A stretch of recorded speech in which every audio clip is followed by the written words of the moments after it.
as you saw, it ran. Got a couple burnouts.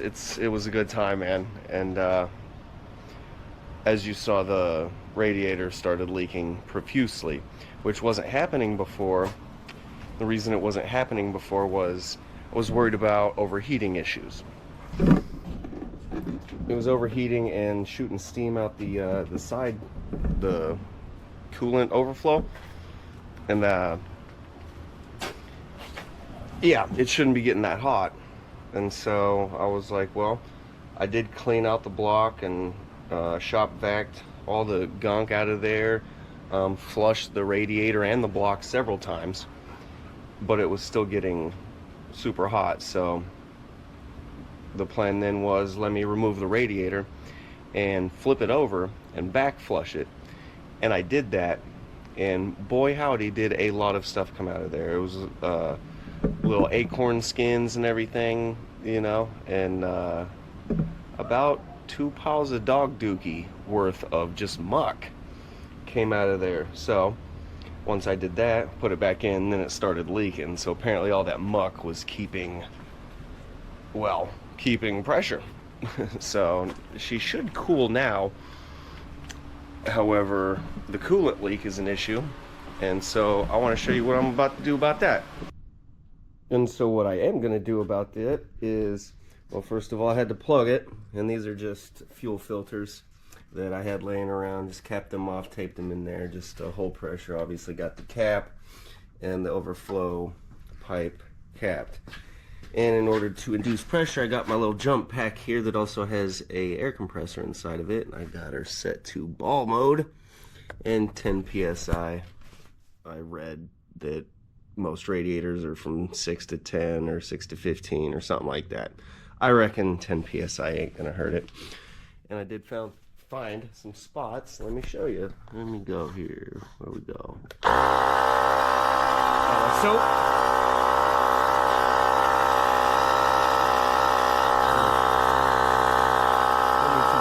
Oh, there you go. Oh, come on, you. Keep it going. See that?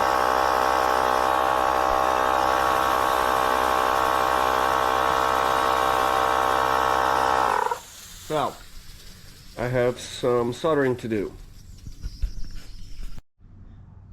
So, in order to solder this, you need a torch. Yeah. You need, obviously, solder. And soldering flux. And here's how it goes. You slather up the offending area. We got a big old little split right there, so I'm just going to be liberal with it and just pack her in there. Then you heat her up real nice. See if I can do this without getting in the way here.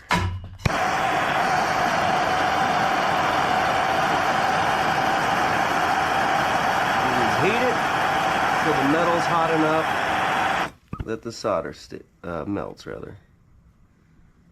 There we go. And that's a solder.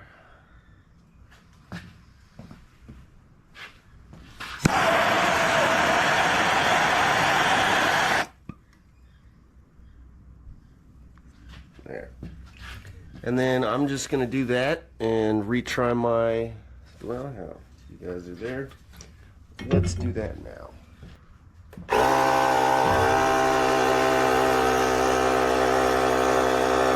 Alright, we got those.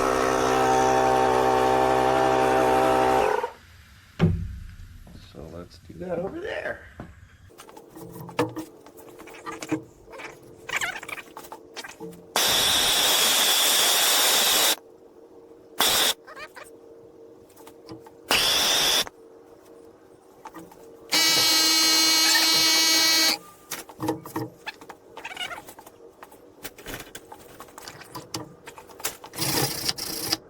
I'm no expert, as you can see, but it gets the job done.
so far so good. I think I may be done.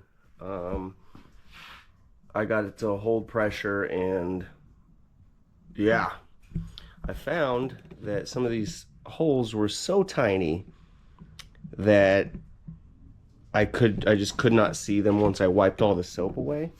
So I used this tiny little nail here to punch a hole basically where the little bubbles were coming from, and then fill that. And that seemed to make things go quicker. In addition to that, once towards the end here, when we reached pressure, one of the fuel filters that had stuck in there had one of these guys on the end, because obviously you want it sealed, and that sucker shot into space. So she's holding. So the only thing left to do is throw her back in the car and see what happens. But I do have a little suspicion, and that's that the radiator cap, which is that one down there, isn't long enough. And I traded it for this one. This is the one I had. And the neck on this is a lot shallower than that one. And the one that was on this one was longer than this one. And every time this sucker would overheat, it would come out of the overflow tube. And that sucker shouldn't be opening, meaning the cap, and letting all of that flow out of there. Shouldn't be opening until, well, 7 to 10 psi. At any rate, we'll keep a lookout for that. May have to get a new one, who knows. But I'm going to slap it back in the car and we're going to see how she goes. Couple of side notes. It does not look like brass to me. That looks like copper. I wasn't aware they made radiators out of copper, but that sure does look like copper to me. Maybe that's just the bottom. Who knows? Anyway, another side note is, some of you may be asking, why would you mess with all of this and not just buy a new radiator? The answer to that is, I'm poor. And also, a good portion of me would like to see what I can do with what I have. And I feel like a good portion of the audience has interest in that as well. So we're going to do this, and if it keeps giving me trouble, I'll eventually get a new one. But if this works, hey, I made it happen with stuff I had laying around, you know? Something to think about. What's up, guys? So I feel like I just had a breakthrough today. So she started overheating again, and I started to notice that the upper radiator hose was super duper hot, obviously overheating and things, and the overflow tank was spewing fluid. And I also noticed that the lower radiator hose, goes to the water pump, was cool and not hot whatsoever. In addition to that, while she was overheating, I was holding on to this, and it was pulsing and breathing. And so that led me to believe that something may be wrong with the water pump. Interesting thing I'd noticed previously about the water pump is, at some point in the recent past, somebody put a new gasket on it. So that leads me to believe that somebody's been messing with it, which caused me to check the trunk. And if you'll recall the last videos, there was a bunch of stuff in the trunk, two of which were a generator and a water pump. So what that tells me is the last person that was trying to rehab this vehicle was having water pump issues and generator issues. Well, I got the generator charging, and so that's no longer an issue. But it makes sense that there was one in the trunk. It's also a water pump housing in the trunk. And so, since the upper was breathing and hot, and the lower was cool and it told me that there was no coolant going from the bottom of the radiator to there. And so I surmise that all this hot water coming from the block going into the radiator and this thing pulsing, I theorize there's no intake, and therefore all this hot water, this thing is just breathing and it's just pulling hot water to hot water because there's no intake. So I feel like the impeller in there is likely either frozen or just floating. So my next step is to take that off. I should mention I took the thermostat out, so the gurgling isn't because of that. Let's get this sucker taken apart.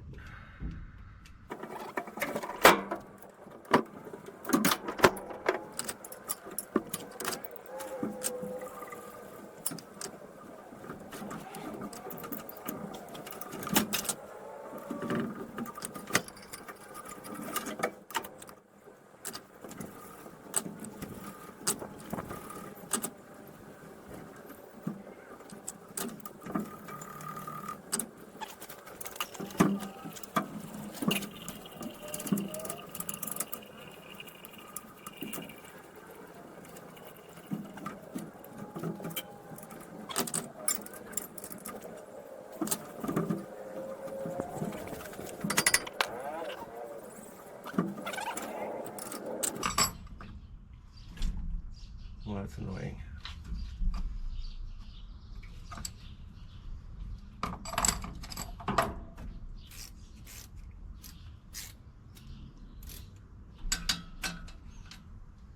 Curses.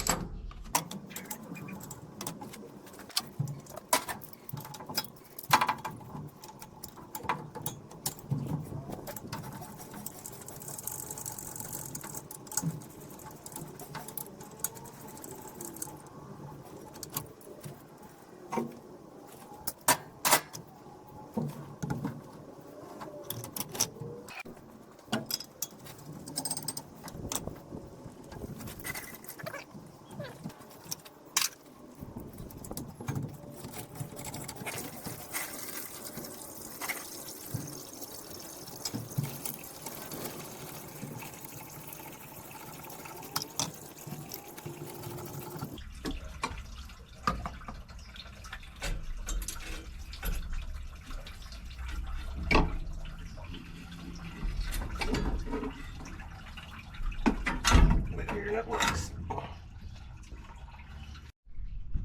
Now let's see what we got going on here.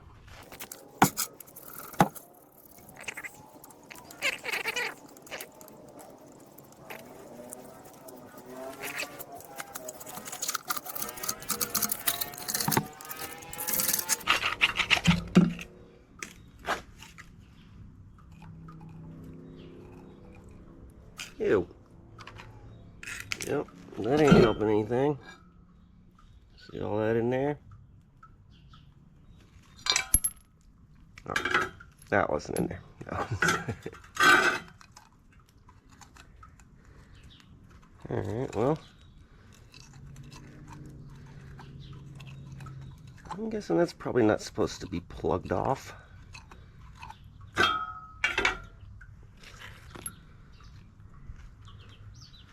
Is it supposed to be? Or did somebody just make this gasket?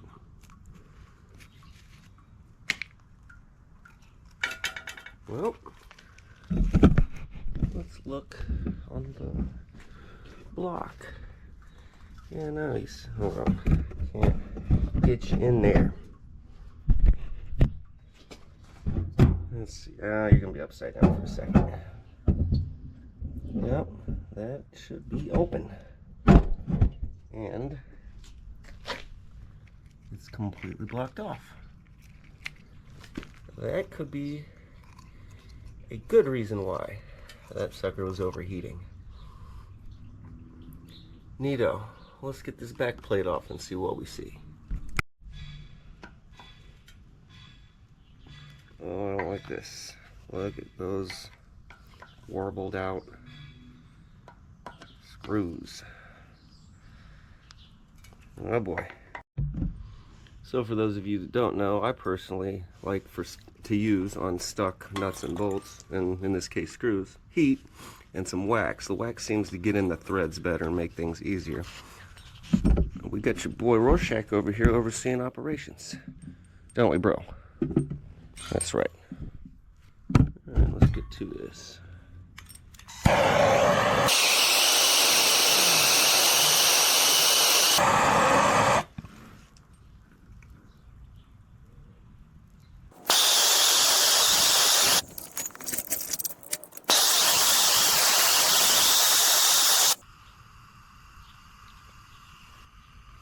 Yeah, but I'm guessing that port is not supposed to be blocked off.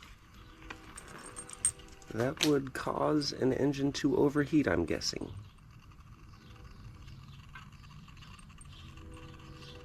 Hopefully that's the answer, because it seems like she spins okay. I just want to take a peek at the impeller, clean this surface up, and probably have to go get some gasket material, but I'm kind of wondering if this whole area just isn't supposed to just go flat to the block. Surely you need a gasket. I'll check online for pictures before I make that call. Let's see if anything loosens up on us. She a little warm.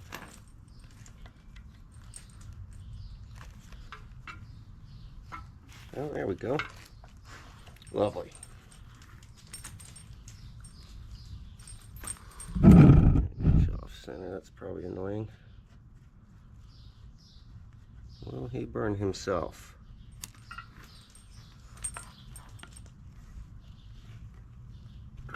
There we go.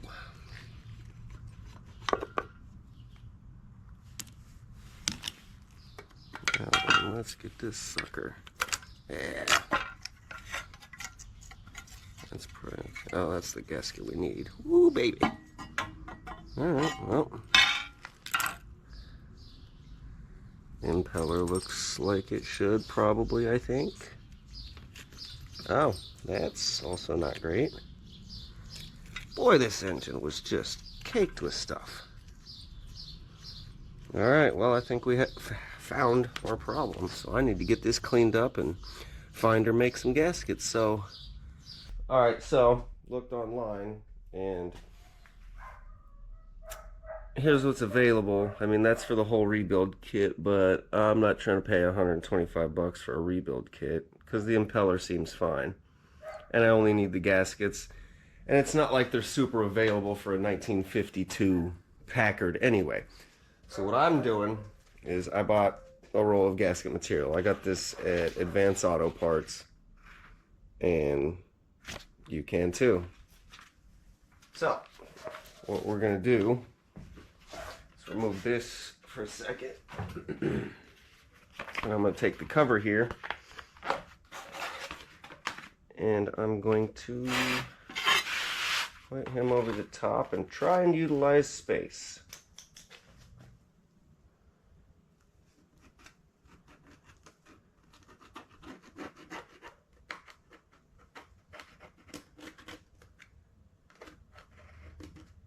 We'll likely have to use the knife for that.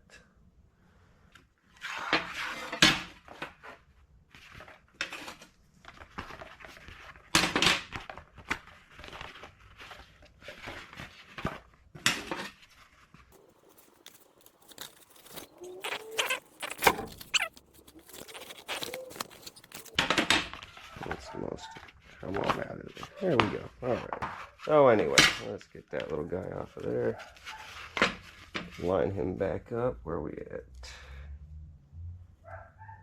About like that. All right. So just in case, for realignment's sake, I might as well draw this in. Next door dogs sound happy. Alright, anyway, and so what I like to do for the screw and bolt holes, I just like to use, you know, your, I don't know, your bolt screwdriver thingy things. And you can tell I've done this in the past because there's still gasket material in there. At any rate, let's see, for the little guys over here.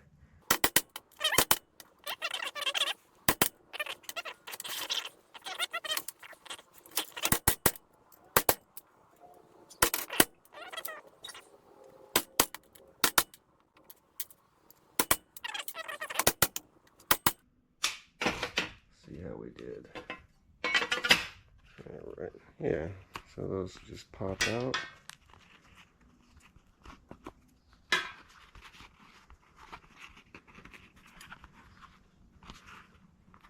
A little oblong, but that ain't gonna hurt anything.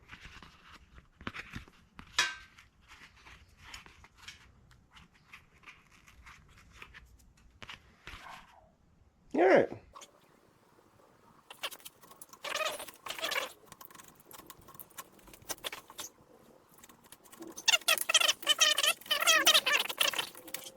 Let's see if we can.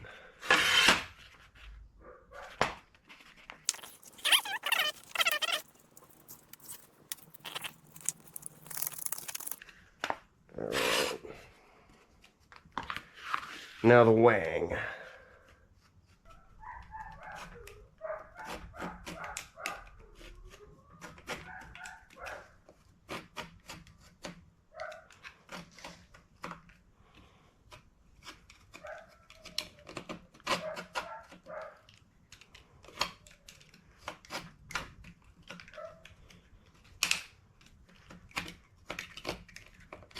There we go. Just what you want right there. All right. So, that's the essential shape right there. Let's line her up on here. Where did that... There we go. So what I'm going to do here is take a littler hammer. Once again, line her up.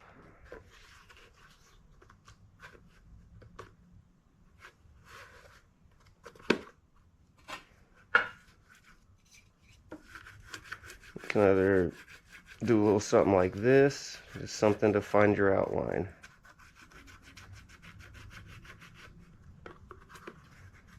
You know, or beat on it or whatever.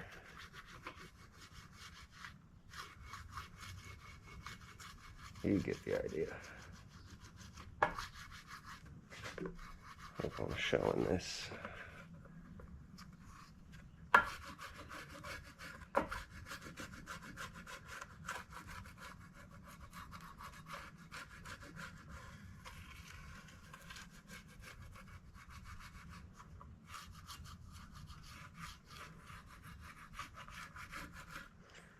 There you go. You see what we're going for here?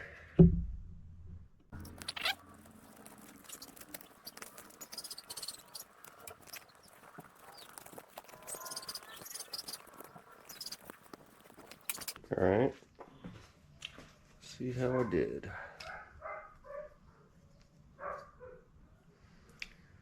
That looks just about great to me. So, in addition to that, there was the other piece that clearly somebody had handmade that covers this part.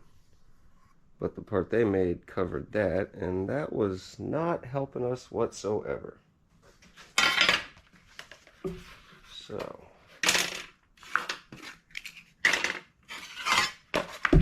let's see.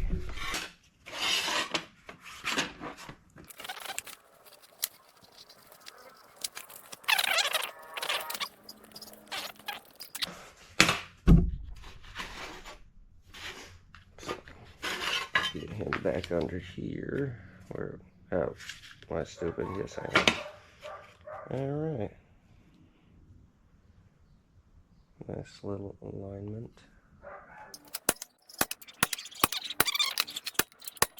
Hopefully, like before, we just pop them out.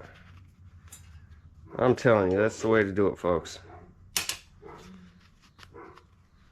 Yeah.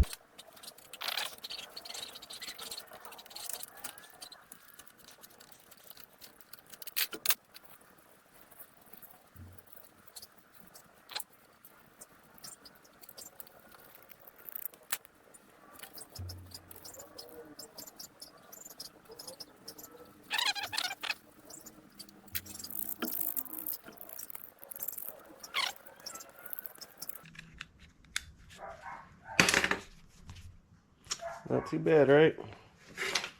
So, let's see, let's review here.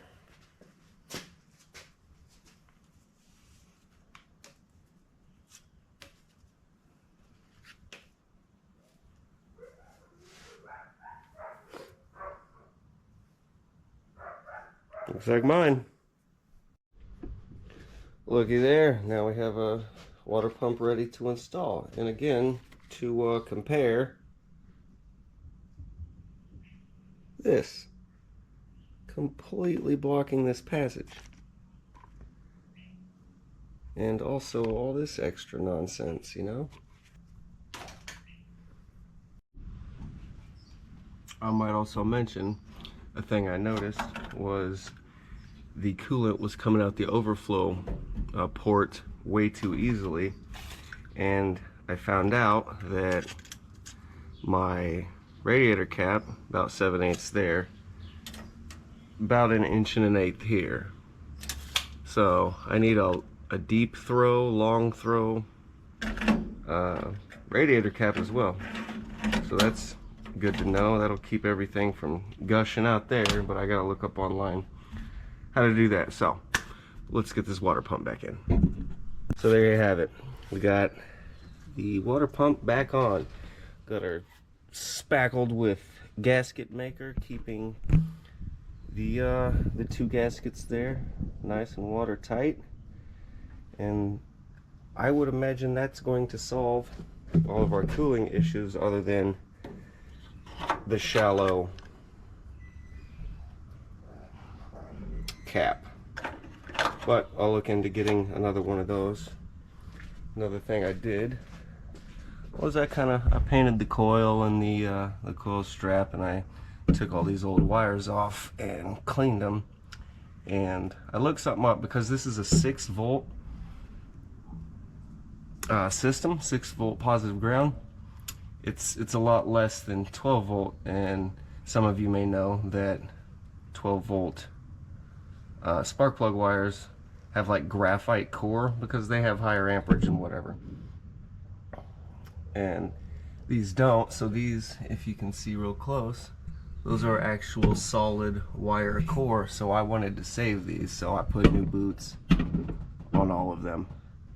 And I did have a miss on 3 that was on and off, but no longer, so I'm happy about that.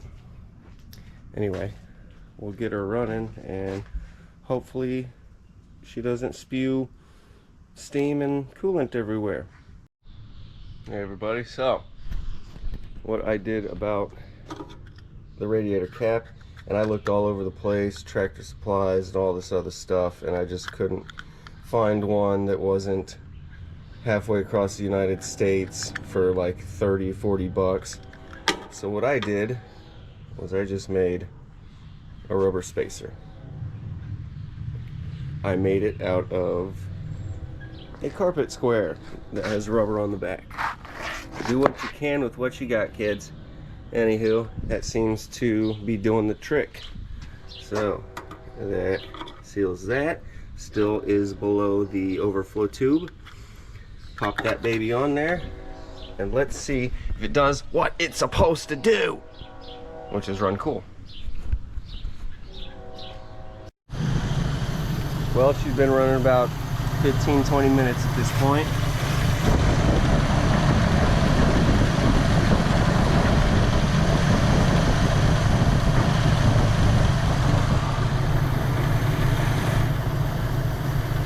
And she's consistent. Top rad hose, nice and warm.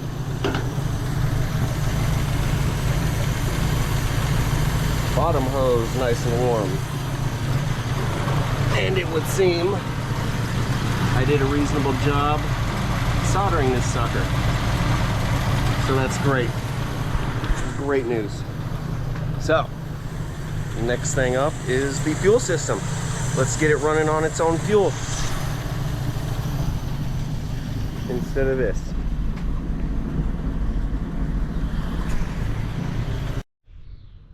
Thank you guys for hanging out with me on Parallel Dimensions. If you could, maybe hit that like button, subscribe to me. Helps the channel out a lot. I appreciate everybody watching. Thank you very much.